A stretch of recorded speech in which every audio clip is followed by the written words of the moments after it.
Naslov na tabloidu Srbija danas, citiram: "Orodili se Filip Car i Dejan Dragojević, nekadašnji suparnici postali porodica. Mi smo baš povezani." Završen citat.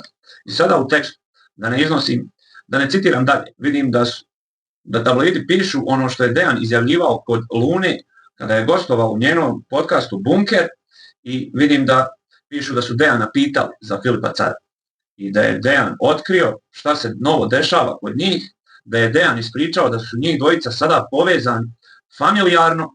"Dođi vamo, zeto moj dobri", to Dejan izjavljivao. Ali Dejan tvrdi da mu je Filip otvorio oči, a da on to u nekom trenutku nije ni primijetio, da hoće da bude suzdržan jer je ujak od njegove djevojke Jovane rodbina sa Filipovom sestrom. Dejan tvrdi da je to tek kasnije saznao i kako je Jovanin ujak pravio neku slavu i malo je falilo da se njih dvojica sretnu, da Dejan neće svađu dalje sa Filipom, i onda ovdje piše kako su se njih dvojica jednom čuli telefonom i kako je tada Dejan dao Filipu neke savjete što se tiče ćerke.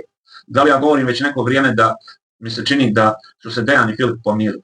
Mislim da ih je pomirio Đedović, ali šta kažete za ovo, zašto Dejan odjednom ovako sada priča o Filipu? Ne znam šta da mislim, osim što mi je drago što se pomirili. Jedino mi nije i dalje jasno ono što je Dejan izjavio za Dalilu i Švajcarsku.